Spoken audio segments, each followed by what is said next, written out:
Hello, hello, everyone. I am Ben Pick, and thank you for joining me in a live episode of Running to Write, where I usually give questionable writing advice through running metaphors.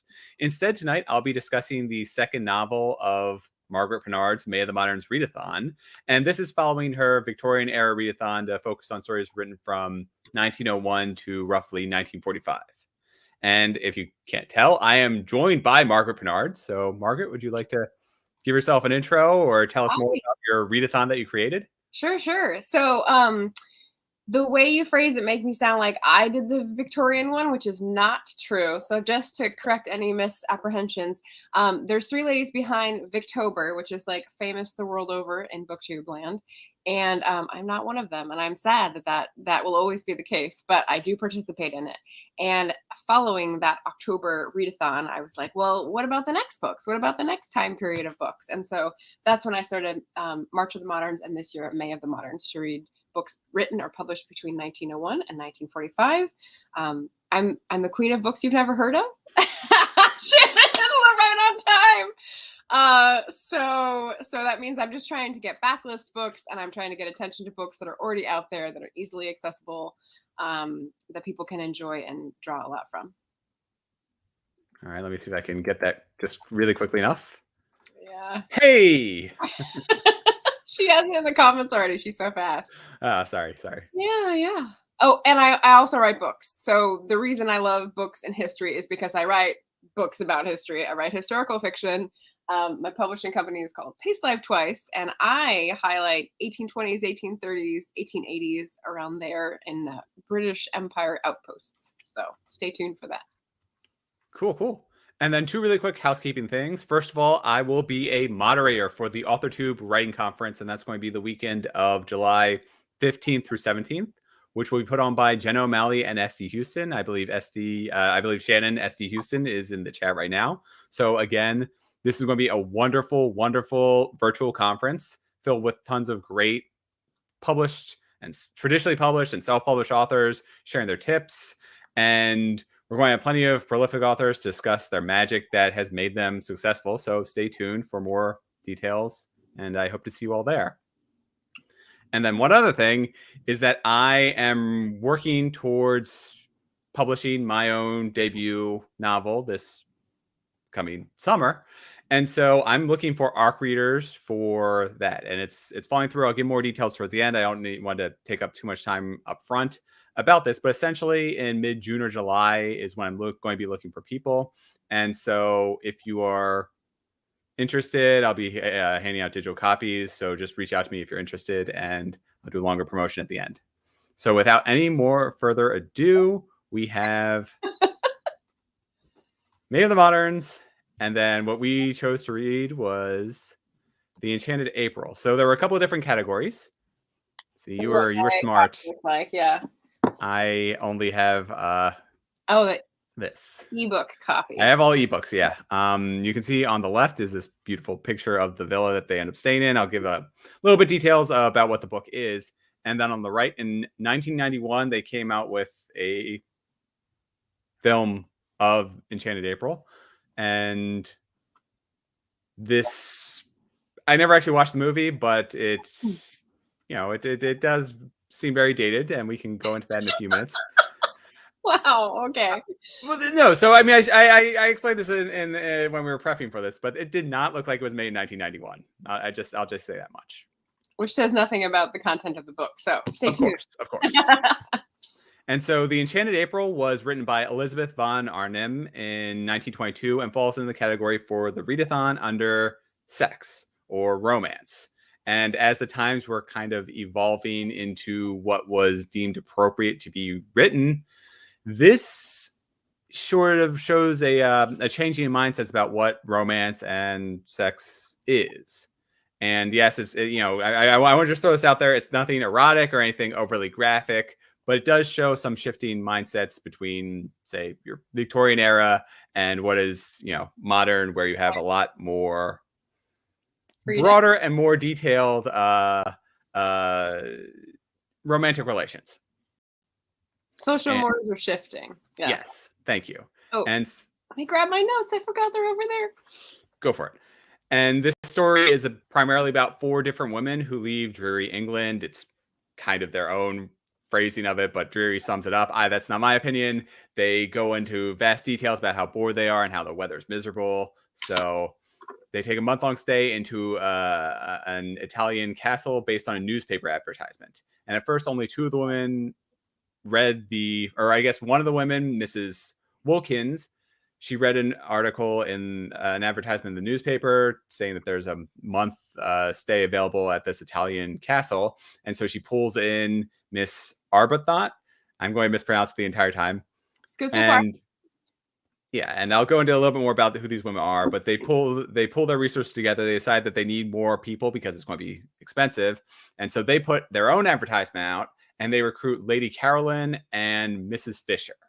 And together, the 4 of them end up staying in this castle. And the entire time, it's not really fully on magical. I mean, it still is historical fiction, but they have this kind of like dreamlike experience there where a lot of them are having specific issues, and this in some ways kind of resolves it. Although I do have some questions for Margaret at the end about what she thinks will happen after the book finishes. Right. And so specifically, each of the 4 women have different outlooks on love. So you have Mrs. Wilkins, we get point of views from each of the main characters, but she's kind of the one driving at the beginning. She's young, she's married to a stingy lawyer, and I mean that's and their relationship seems to kind of be on the ebb of things. Likewise, yes. Yeah. Likewise, you have Mrs. Arbuthnot, she seemed a little bit older, although she wasn't quite as old as Lady Caroline, who was explicitly says 28. So I don't know. I assume she was mid to upper 20s. And she's married to a man who writes risque novels. And as she is highly religious, she doesn't really condone it. And so that creates kind of this rift in their relationship. And it's otherwise strained. Then there's Lady Caroline, who is beautiful. And so much so that almost every man in the story instantly falls in love with her and, is tripping over themselves to try and please her in every possible way. But her own views on love are she lost her husband in World War I. Or sorry, she kind of had a man that she wanted to marry, but he died in World War I. And so after that, she kind of sees everyone and men, or love in particular, as burdens. And then lastly, you have Mrs. Fisher, who is the much later end of the spectrum, where she is an elderly widower who is held in high regard among the elite of society. So you kind of have Mrs. Wilkins and Mrs. Arbuthnot, who are kind of on like the mid category in terms of riches. And then you have Lady Caroline and Mrs. Fisher, who are elite. And I would just say that it's not historical fiction because it's written at the time period that it portrays. Right. So it's historic, but yeah, it's not writing about a time previous to it. And yeah, Mrs. Fisher, widow, because a widower is a man. Right. Sorry. Yes, thank you. And so I'm certain I missed a lot of the subtleties in the romance itself and their various relations, because I'm coming at it from more of like a modern mindset where, you kind of need to hit me over the head with a hammer to really see what's going on.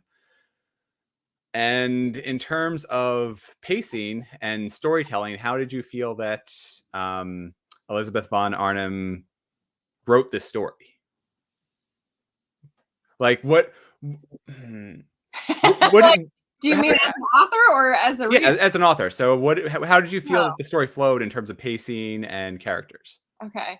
So that is the least easy question to answer, because what I boned up on was like character and plot and sort of message stuff, and the pacing is harder to get at when I've read it a year ago. So sure. Yeah. What did you think about that question, since you obviously have thoughts? I thought it was a little clunky. The pacing itself, like I had the percentages written down of when things actually happened in the story, but it felt there were some conflicts within the story, but they were like micro conflicts. So there was something about, they needed to prepare for dinner and they needed to arrange with the cook when they were going to eat and what they were going to eat. And so aside from these little micro conflicts, it basically felt like I was reading somebody on vacation where nothing really happened until the last 20-30% of the book. And so it had like a very, very high ramp up in terms of action. But I mean, there were entire scenes where they were just kind of like, where Lady Caroline in particular was hiding, trying to avoid everyone. And she was basically just sitting in a garden and just thinking about life.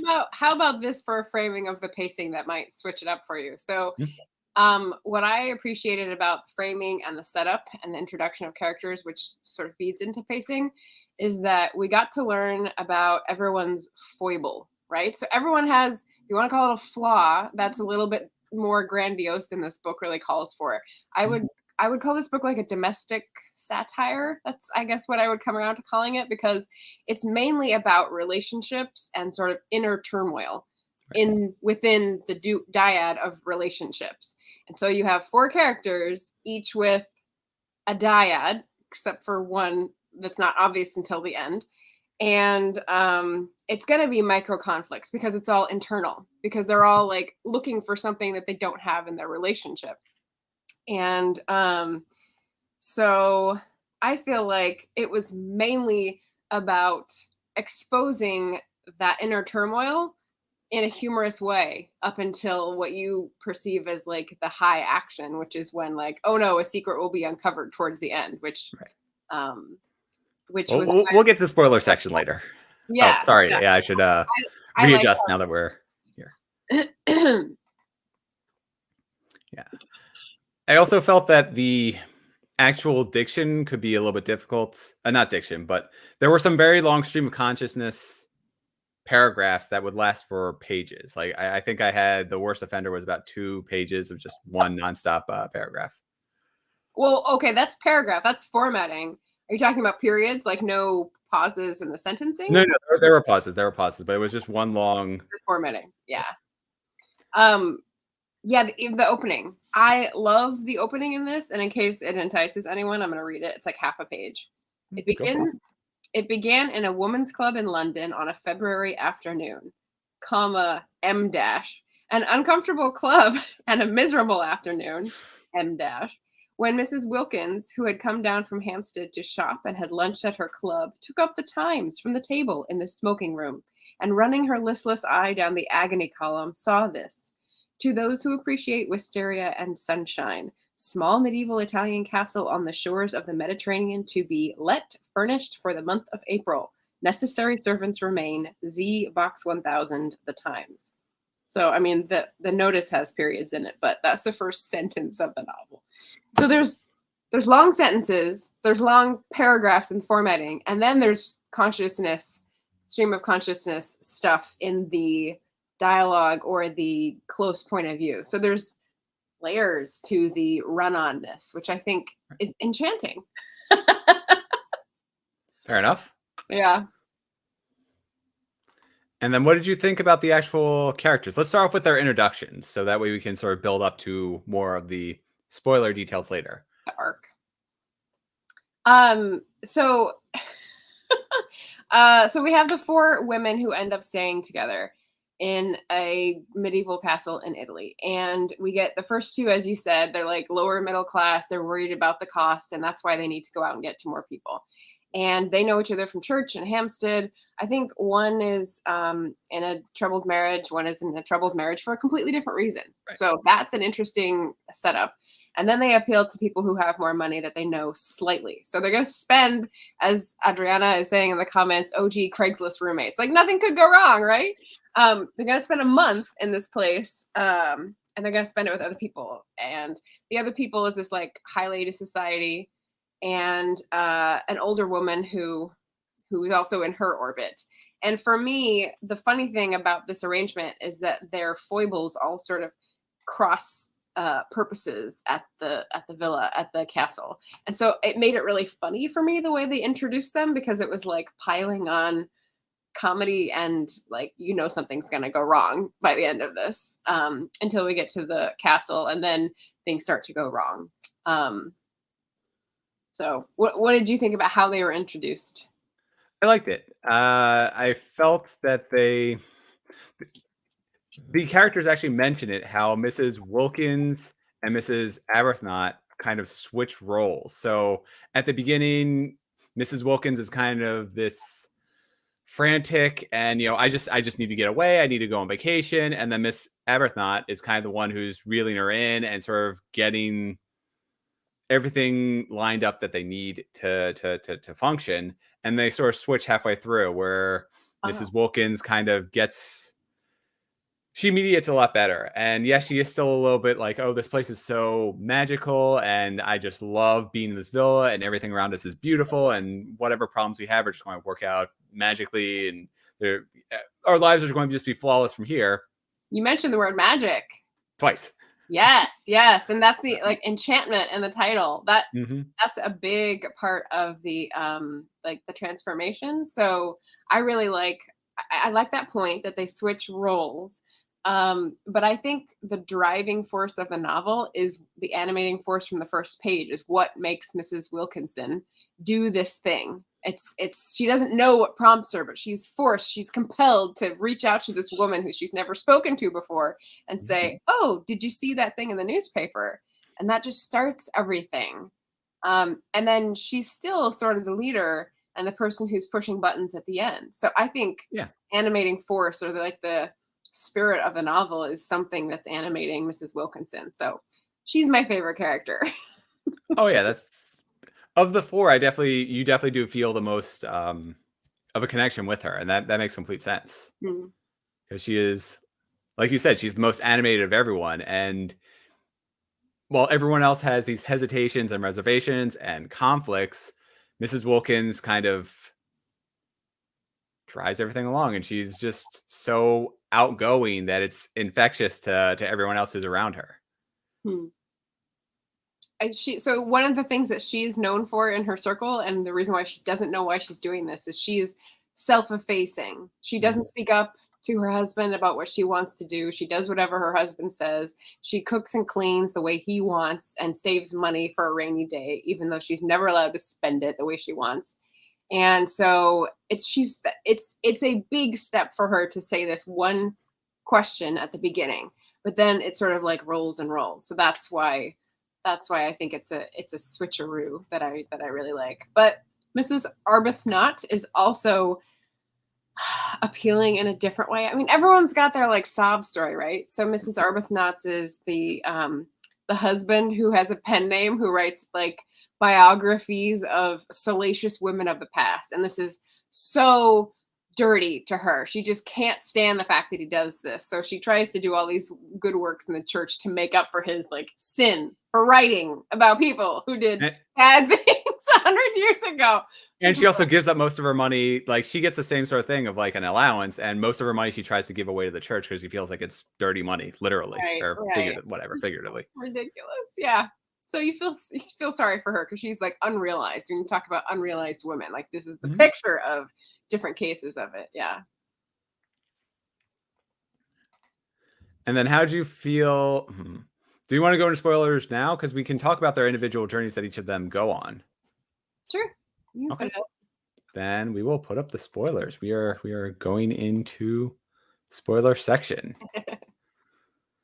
So how did you feel about their individual journeys?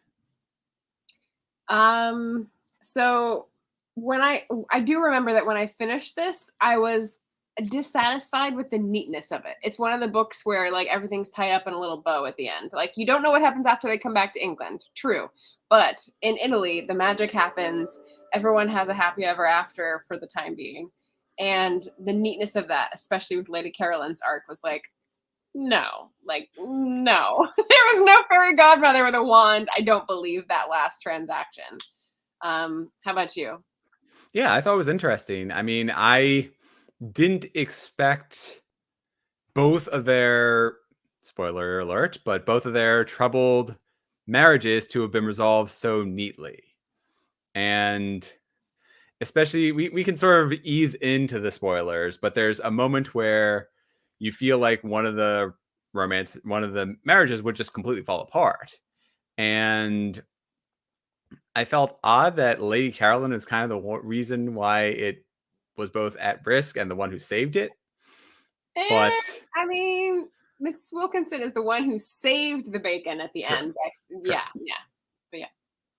And the main spoiler is that like these four women go to the villa, and like eventually all of them have their partners that visit them there, which is like totally weird because they went to get away from them, except Mrs. Fisher, who finds a different partner. But yeah, yeah. But yeah, and like I said, it does feel like the name implies that there was something magical and enchanted about the entire experience, because I've gone on vacation before. I've had some wonderful, seen some beautiful places, but I've never had like a life-changing moment for, although I've never gone away for a month either. So that might be it too. Right, very But American novel. yeah, but in the 2 weeks that I usually go, I've had some fascinating, some crazy adventures, but they've never really changed my life as these do. Yeah, yeah. I think to facilitate that happening, you have to be in a different perspective for a sustained amount of time. And I feel like when we as Americans travel, often it's like, do this, do this, do this, do this. And it's like a list of things. And so we're like executive brain managing this thing. And we never really leave behind that piece of us that's business minded work person to like get outside of ourselves. And that's really what these ladies did. The magic in Italy is wine and pasta. And the flowers. She talks about the flowers in the garden and like the air and I mean, the wisteria was basically what sold Mrs. Wilkins. yeah. Yeah.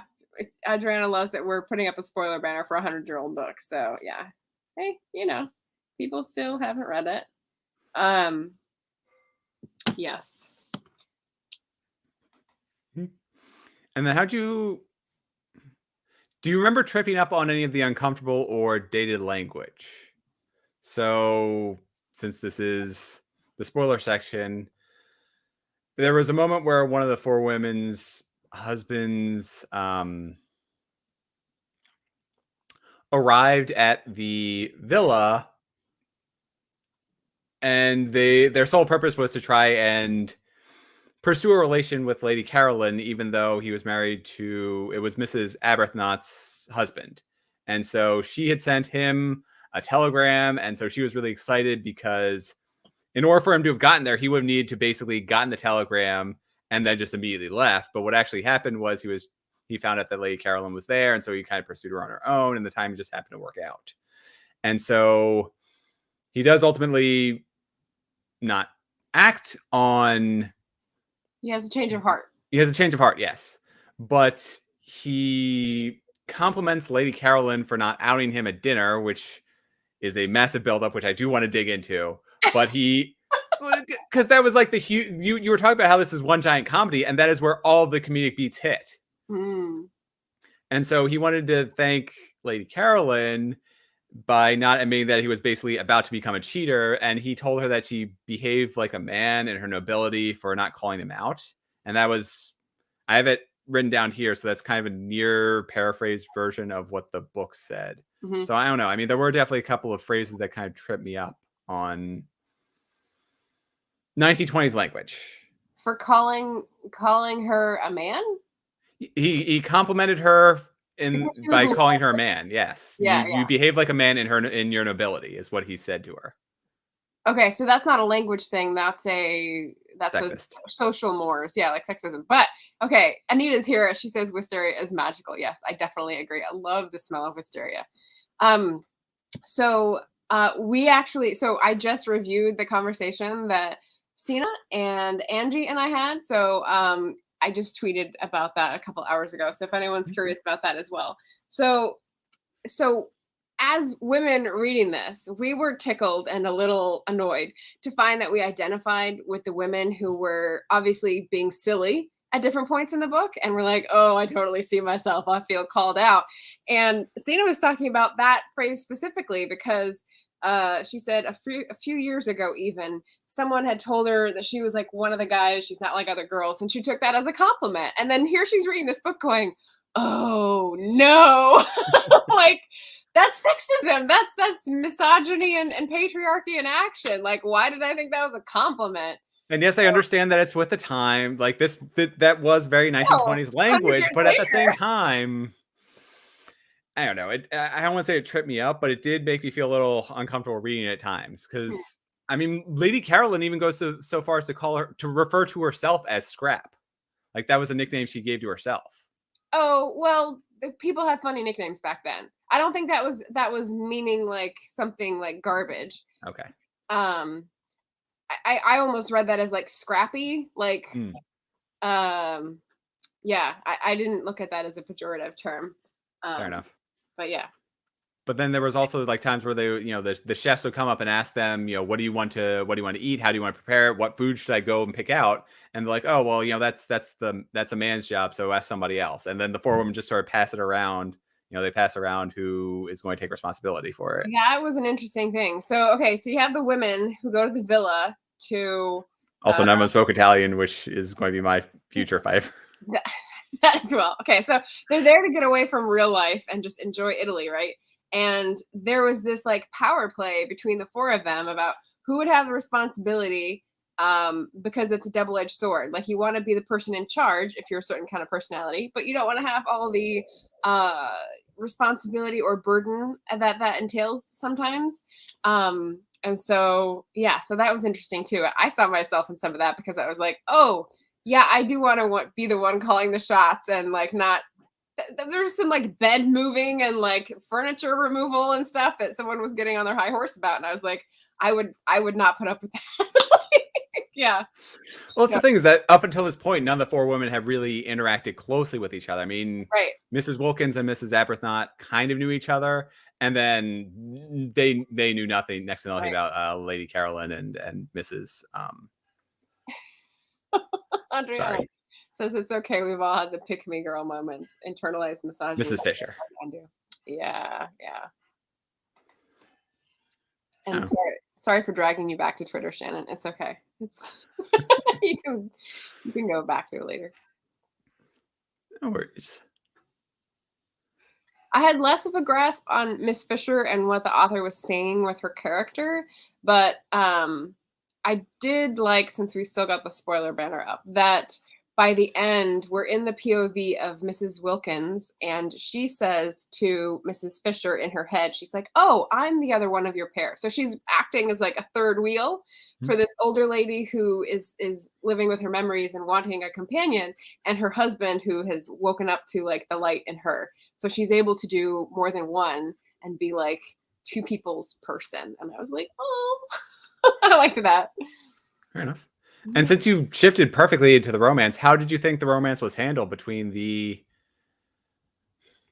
two failing marriages, the potential pursuit of a unwed woman, married man, and then Mrs. Fisher kind of longing for times that have passed? So okay, so stepping back from the story itself and kind of looking at it as a moralizing tale, I was disappointed by the fact that it was so like, this is the right thing to do. We're going to stop at the infidelity part, because it felt very scoldy and like moral tale-ish at that point. But I did like that the self-realization of the women helped like steer that in a sense, if that makes sense. Mm-hmm. It felt very noises off, very like slapstick. The fact that like all these men were in love with Caroline Dester, and I was like, oh my God, can we not have another one falling at their feet before this lady? Like, no one is that beautiful, right? Like, ugh.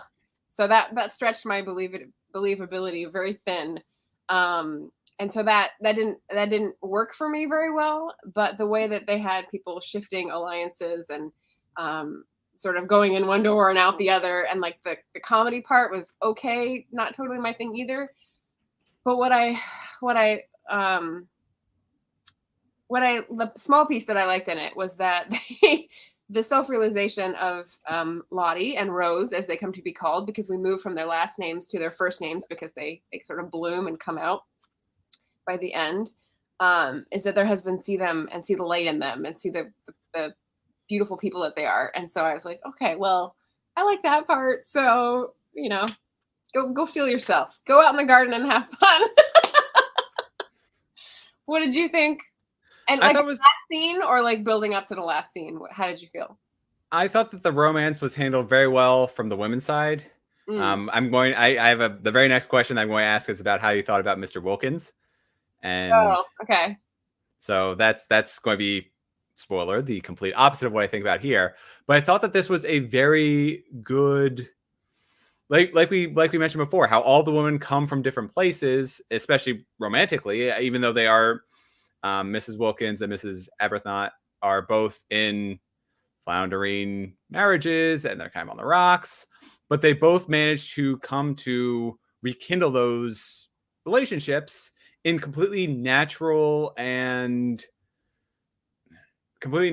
and they went about it in different ways. So they were able to ultimately rekindle their marriages, and they got there by traveling down a different path, but they ended up at the same place. Right. I mean, it goes back to what you said about switching places because their problems were also different.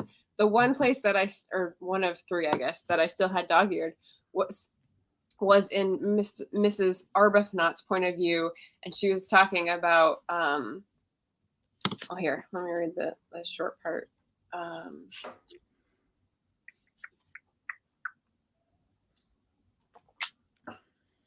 Okay, so Mrs. Wilkins is saying to Mrs. Arbuthnot, but I expect, she said, your husband is just the same. I expect all husbands are alike in the long run.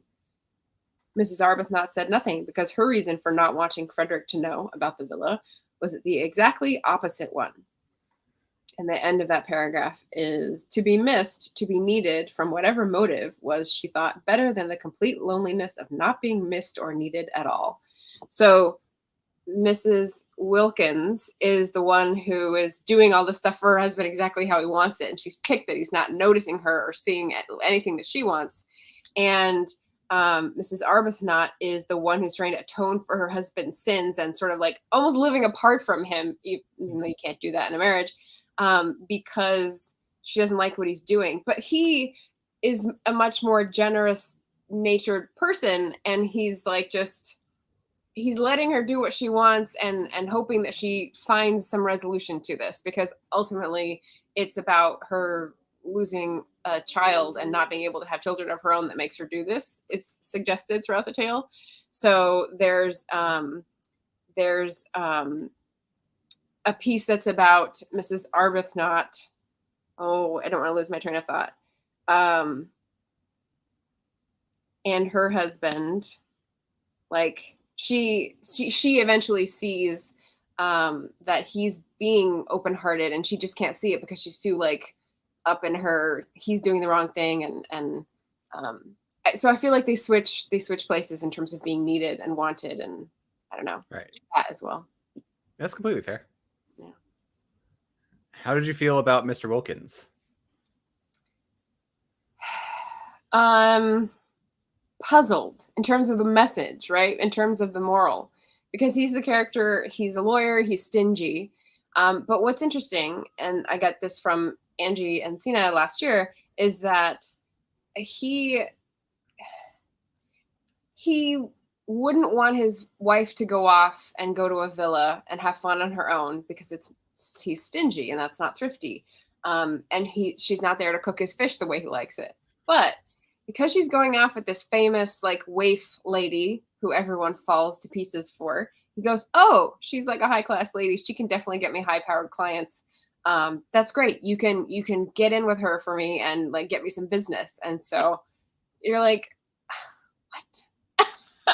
So by the end, this high class lady who doesn't like most men is fine with him because he's not pursuing her, and he's the only one who doesn't pursue her. But he's still pursuing her, if not for sex, then for like business prowess, because that's his foible, is that he wants to be a successful lawyer. So it's like his ultimate flaw helps one of the other characters before she's fully realized. So I wasn't sure what that was saying in terms of our character arc. I don't know. I agree. My notes here, I have he felt slimy and superficial. So we have multiple points of view, and so we get both his thoughts and Mrs. Wilkins' thoughts. And the entire time, Mrs. Wilkins is so excited to bring him into the villa because she had to ask the other women, because she's bringing a fifth person at that point in the story to the villa. So it would change the 4-person dynamic that's already there. Right, There's only 6 rooms. Like they would need to rearrange some things. And so she needs to explicitly ask them if it's okay to bring her husband along. And then she is going so far out of her way to make sure that he's going to be happy there and that he's going to love it as much as she does. And everything about her, she's thinking about him and she wants it to be perfect. She's so excited that he's going to be there. And then you get to his point of view and it's like, oh, well, Lady Carolyn is there and it's this business opportunity. Right. And you're like unequal marriage. Right. You're like, ow. And yes, once he gets there and he there's a comical moment, which I definitely don't want to spoil because that's like one of the really funniest moments in there is how he actually meets Lady Carolyn. Yeah. And so that, because of how he met her at first, he had this whole thing planned out of this, I'm going to say this exact line and she's going to laugh and I'm going to, ingratiate myself with her. And then she'll recognize that I have such this intelligence, and the entire thing felt extremely the exact opposite of a vacation. This is a business trip. I see her as a dollar sign. And yes, like you mentioned, she's not a sexual object to me. She is just 100% dollar sign, which is still objectifying her. Right. But then because of the way he first met Lady Carolyn, then he has to kind of rethink everything. And so then, only then does he recognize his wife as this really excited. As somebody who's excited to see him. Just remember the scene that you're talking about. Well, like you said, this is in some ways there's a lot of comedic beats in there. Yeah. Huh. Yeah, and so then in his defense, once he does recognize his wife's benefits and like the reason that he probably married her in the first place, he does sort of start building off of there, and then both of them start being much happier and more outgoing to everyone there. And then he just solves every single one of those little micro problems that are kind of cropping up across the. Does he? He solves some. He solves the lunch thing. But he's the food thing. I don't remember the food thing. He still let off the scene at the very end, protesting, going, "Oh, I don't want to leave Lady Carolyn alone." And you're like, "Dude, get your nose out of joint." Or right. In joint, I guess the expression is. But so, and here's the thing. Here's why I don't think that Mrs. Wilkins is like the animating force herself, because she is so anxious to please him when he's coming to the villa and so nervous that her marriage is going to get better when this thing happens, that it's like, Elizabeth Gilbert and the idea about the muse visiting you, but not like being you. And so she's like inhabited by this spirit, this enchanting spirit, but it's not her, because she's still this like wilting daisy for most of the story. I feel like, not wanting to do this, not wanting to do that. And then every once in a while she's like, no, this needs to happen, or I see this happening. And then you get this sort of like spiritualism vibe about, oh, she's predicting the future and so it must come true, which is like a weird like magical realism type thing. I always felt that was just kind of a self-fulfilling prophecy of, I'm going to have fun on this vacation, so I'm having fun on this vacation. In this book or in real life? In this book. Okay. Because like Mrs. Wilkins, she never says anything specific. She's like, oh, don't worry, everything will work out, and the sun is going to come out, and it's going to be beautiful, and we're going to have so much fun, and we're going to become wonderful friends together. And yeah, I mean, you're shoved in a castle with 3 other women, you're going to get to know each other very well. But not necessarily become friends, because it wasn't going in that direction for like 3/4 of the time. True. So yeah, I think you can delude yourself. It's a self-deluding prophecy, but not necessarily self-fulfilling. Fair enough. My 2 cents. Yeah. Also. Adriana's comment. That's all. That's true. Yeah. Sorry. So do you feel that the entire novel is a self-insert where Elizabeth von Arnim, thank you, went on a vacation and just had this life-changing experience from it? I don't think so. So I think when I did research for this last year, I remember that she has a book called Vera that is very different and not comedic and not enchanting. more strident and about social issues. And so this and the one that is also well known, Elizabeth and Her German Garden, that might be a self-insert. It has her name in the title. But that's more in this vein. So I think she's got like different ambitions for different books. I feel like this was wish fulfillment mostly, and a bit of a satire, as I said, because you know, in the discussions of the books, I like to touch on the different prompts. So we definitely have like attitudes towards sex in this book coming up. But as for the other ones, the race and class, not so much in Italy. It's there's not so much the race question, but definitely class comes into effect in terms of how they treat each other and the assumptions and expectations they have of each other. Empire, the boundless confidence, as Roz was saying yesterday, and arrogance that they have about their lives. Although they don't start there. The women start with like meager expectations that still aren't being fulfilled because they're not the white men in the relationship, to be frank, right? Sure. And then the war. So this is 1922. This is post World War I. And the only mention we have is the lost love of Lady Caroline. And it's like, you know, sort of buried in there as a possible motivation. And you're like, well, it feels like we're being very, what's the word when you do something on purpose? Purposeful? Intentional. Very intentional about avoiding those bad subjects and just picking and choosing things that we want to make fun of and then like magically solve. And so that's wish fulfillment and mocking satire is kind of what I saw. Did you see this as a self-insert? I did. And you're right. It might not be something that she physically experienced, but it definitely felt like I want to go to some Italian countryside, remote location and just live there. And maybe take my 3 best friends and just sort of have fun for a month or 2.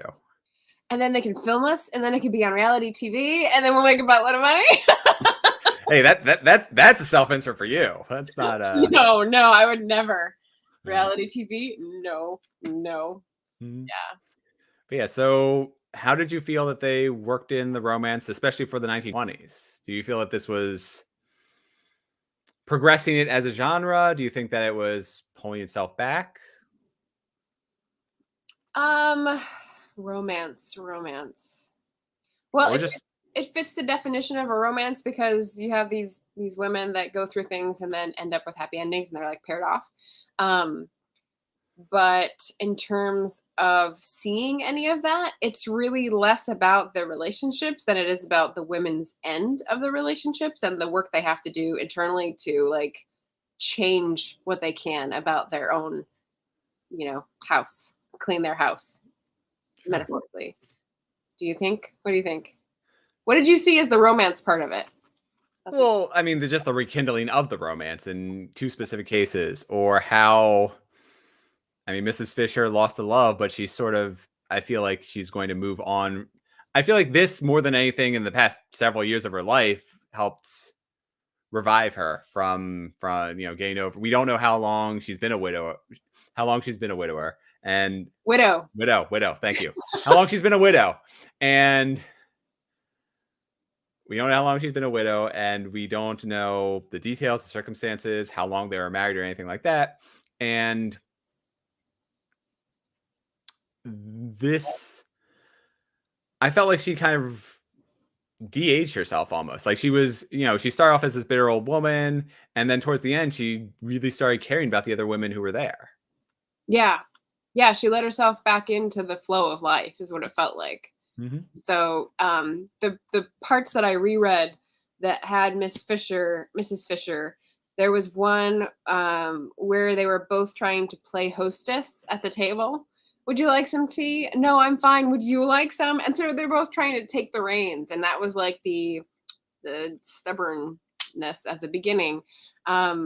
And then by the end, she was sitting inside, and Lottie came back in, and she said she'd had such success kissing her earlier in the day. She thought she'd try it again. So it's like once you reach out, you're returned the affection tenfold because you're back in the flow and you're back into giving and receiving, and it's not so hard, and you don't have to keep yourself removed from the situation to feel good about yourself. That's what it felt like for Right. Mrs. Fisher.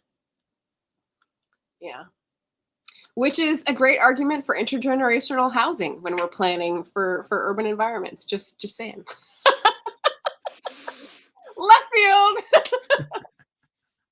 But yeah. That works. Yeah. Adriana saying, I think polite society likely avoided talking about the Great War. Oh yeah. By 1922, or like continuing on into the 1930s, I'm sure. And then even today, but especially in that era, widows were significantly less likely to remarry after being widowed. Well, especially because there was that gap and there were all these surplus women, so there weren't enough men to go around because they'd all been killed in the trenches. Yeah. I also got the feeling that Mrs. Fisher, her husband, had kind of not recently passed, but She'd been alone for a while. yeah, yeah. So, but again, this story does take some very interesting routes with the romances in it, and I liked how they sort of all four start off on different paths and then crossed. Mm-hmm. Yeah. The other one of the other books that I read for May of the Moderns is All Passion Spent, and that's about a woman who has been married her whole life. Her husband dies, and then in her like remaining years, she just does what she wants. And that was written in 1931, and I thought it was very strange there was no mention of the war, because it was just like purposely avoided. The same kind of reason. The author just wanted to point out things like relationships and families and choices that women make and how society sees them, and like do that little like sandbox of tasks and not have to go through the war. And what I said at that point is like, it's kind of like a writer now not wanting to write about the pandemic. It's like a huge thing. It went on for 2 years and it's still going on, and like we don't want to deal with it because it's like what? Right? Oh yeah.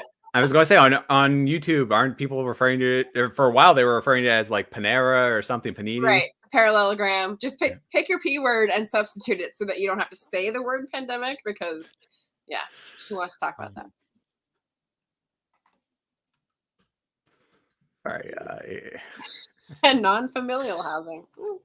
Adriana's making some fun comments in there. Yeah.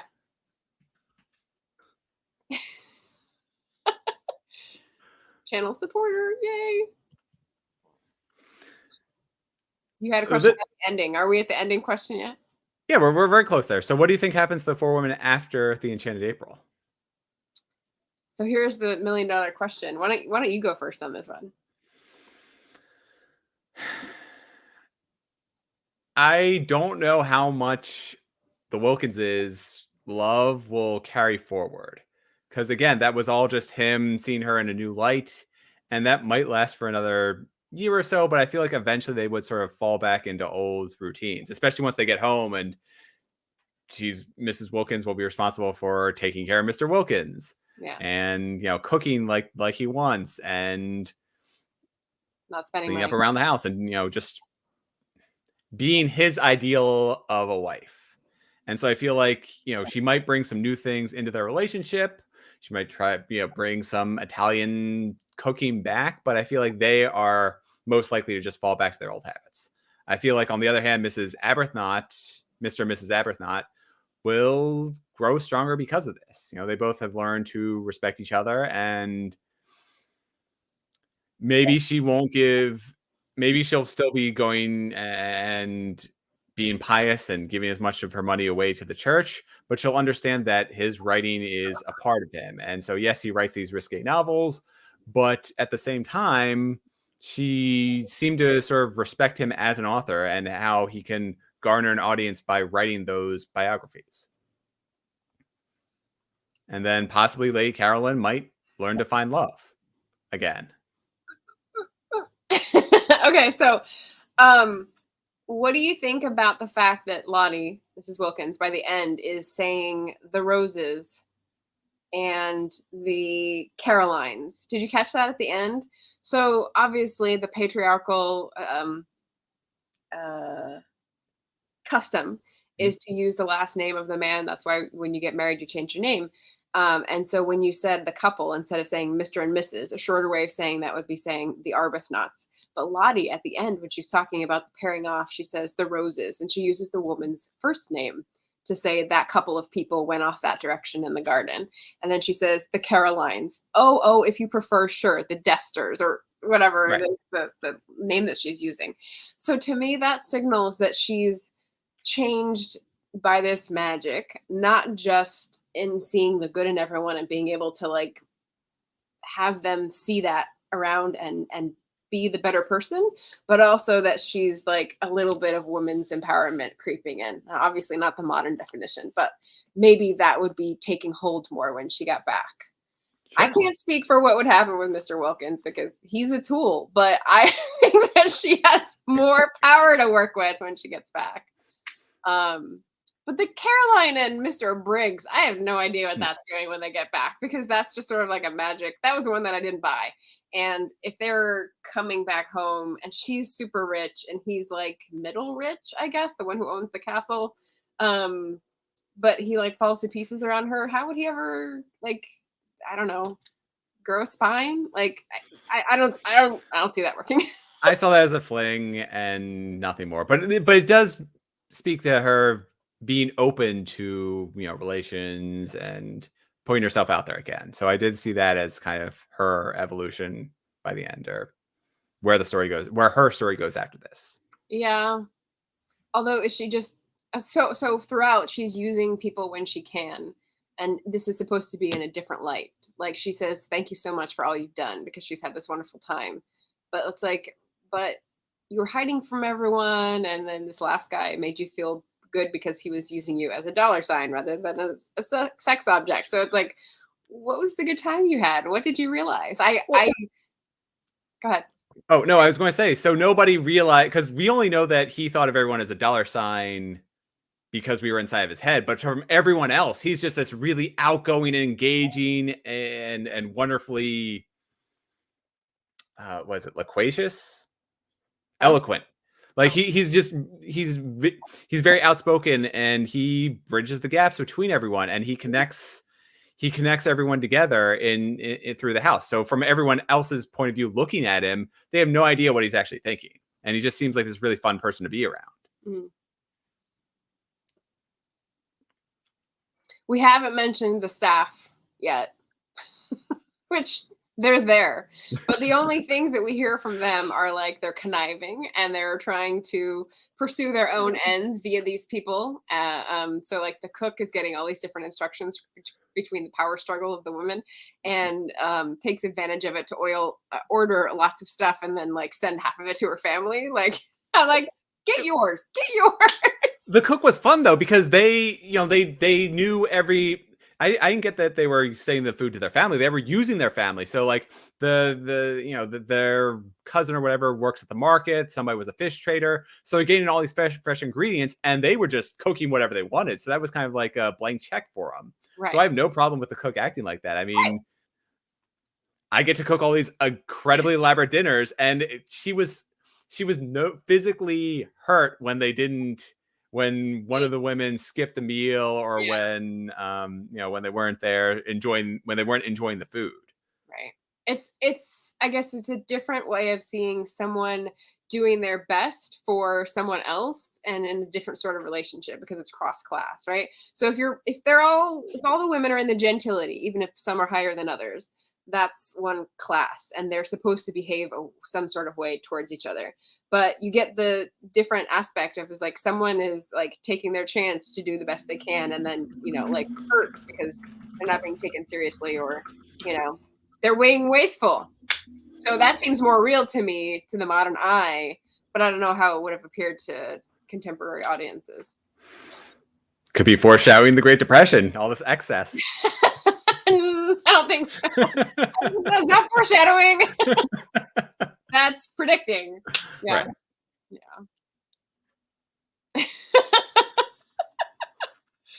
Oh, you're not popping up comments. You need to show all this like witty. Oh, sorry. Comments. Let's see here. Not eat. It's banter between me and my wife. So let's start off here. Yeah, thank you. I got to watch more of your show because I'm not very good on all the StreamYard. You were StreamYard. fantastic. You had a share screen and you got all the banners and beforehand. Yeah, so we never, my wife never changed her name.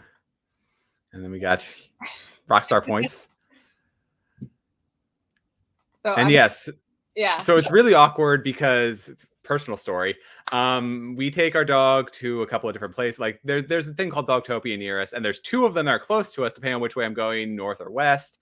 And they have us down as different names. So I basically go in there and like run through the cycle of them, like look for either Rufus Pick or Rufus Vecchio. And so I had to do it because I don't remember which one we put in there.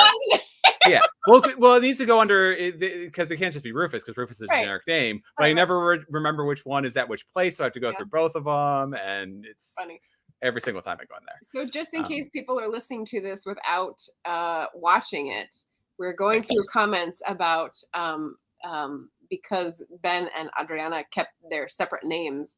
The dog park incidents are listed under separate names, and she said that Ben doesn't bat an eyelash when someone calls him by her last name. And I said, yay, Rockstar points. Thank you. Yes. Yeah. All right. Well, that is all the questions I had. Is there anything else you wanted to talk or highlight within this about May of the Moderns, or tying it closer to May of the Moderns or anything like that? Good question. Let's see. Yeah, I think we covered all the points that I had pointed out, except maybe the travel one. But yeah, is travel what transformed these people, or is it the magic of Italy? Do you think it's the process or it's the destination? I'd say it's the wisteria, like that, like the advertisement, like the advertisement said. Yeah. Yeah. Oh, but seriously though, just being in a remote location, this beautiful setting, that will change someone. I mean, it is hard to be depressed in those beautiful villas. People can manage. Americans can manage. So I think, yeah. I think some people take the world with them. So it's a credit to the characters who can transform in these destinations, because I don't think everyone can. That's my take on it. So that's fair. Yeah. As part of the readathon, I just wanted to point out that we have another buddy read discussion on Wednesday. So Barrett's going to be on my channel, and we're going to be talking about The Octopus, which was a sprawling, tentacular, spectacular.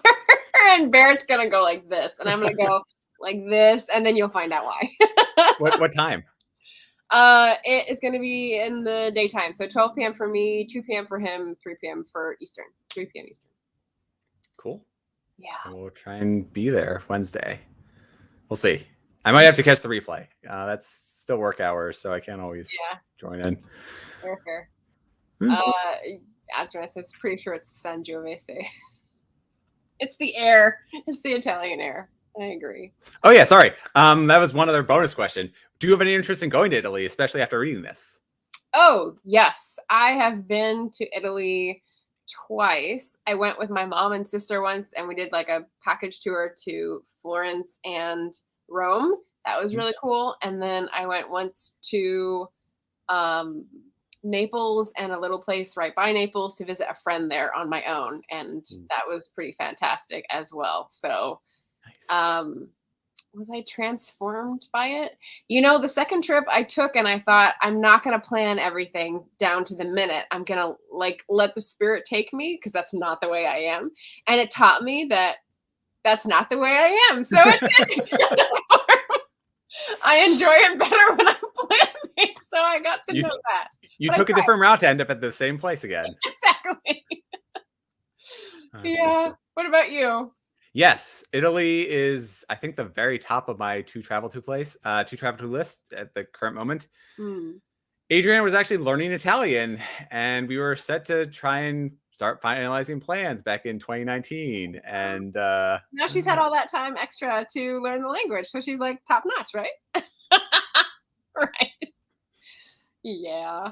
I mean, I have no room to talk. I haven't even tried to learn Italian yet, so she's. Sardinia. Yes. Yeah. So yeah, you're talking about mapping out where we're going. the plans themselves are usually pretty loose, except for meals. So it's like, hey, we're going to do whatever we can, and then we're going here for dinner because it looks amazing. Yeah. It's hard to plan meals in Italy because they're still on like the not online train. So I'm sure like the very fancy, expensive places will be online, but like the hole in the wall, local delicacies, freshest catch of the day, like you're just gonna have to walk around. That's perfectly fine. I have no problem like walking around the first couple of days, getting a feel for the land, and then just going to those specific places, like marking them off on a map. So Yeah. It's what you got to do when you don't have a castle full of servants. apparently that was really expensive. So I don't know what it was. $60 for the 4 women for a month. I have no idea what that would be in modern dollars, but I can only assume a couple thousand easily. Yeah. I've never done that. I Me do neither. the B&B/hostel life, and yeah. So that's fun. That's really fun. Well, good luck, you guys, to the travel planning. I hope that Well, happens soon. we'll see. I don't think it'll be any time before 2023, maybe 2024. Oh, So, I mean, we're doing small trips here and there, so it's not like that. But Italy is definitely postponed for at least a year. yeah. Cool. So, all right. And then before we quit out, I do want to do a little small promotion for the ARCs. So I am tracking to get my digital ARCs out by mid-June, July timeframe. And so I would really appreciate anybody out there who's watching this. If you're interested in my story, and the story, it's about 96,000 words. It's called Falling Through. It's about finding a way to live with making mistakes and forging and destroying down families with an added taste of time travel and superpowers. And you just had a great interview with someone about your writing, and I'm now forgetting which channel it was on. I'm sorry. 2 people are talking to me at the same time. What did you say? And you just had a great interview. You were on someone else's channel where they interviewed. Oh yeah, Books Amy. by Adrian. Books by Adrian. Oh, Books by Adrian, but also Amy. Yes. Rosenfeld. Yeah. Mm-hmm. So yeah, I really enjoyed that interview. It was great about your writing journey and the plot and the setup. So I would recommend anyone check that out if you're interested in looking for an arc in June or July. So Adriana did the math for us, and $60 and $1,922 is now 1,026 USD. Although I think that they would probably inflate because it was pounds rather than dollars. Right. So that's roughly like $2 to a pound. So like $2,000. Yeah. I would be hard pressed to find an Italian villa on the coast for $2,000 for a whole month. Yeah. So I think that's more exponential than anything else. Yeah. Well, yeah.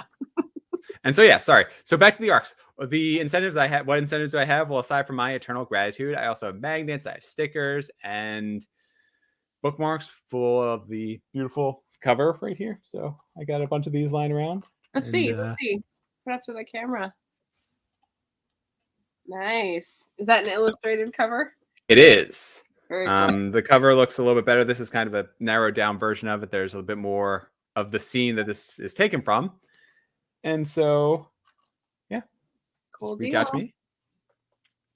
And yeah, I'm really proud of it. And I appreciate anybody willing to help me out and make it even better.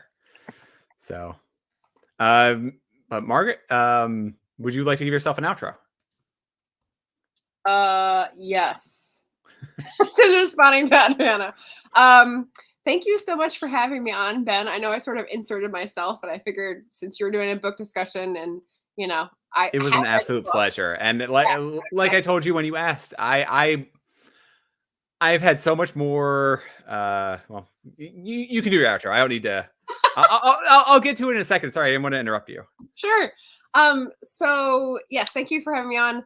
My channel, Margaret Pinard, same name, is about mostly books, but also authory stuff. So you'll get stuff about May of the Modern, stuff about historical fiction, stuff about research.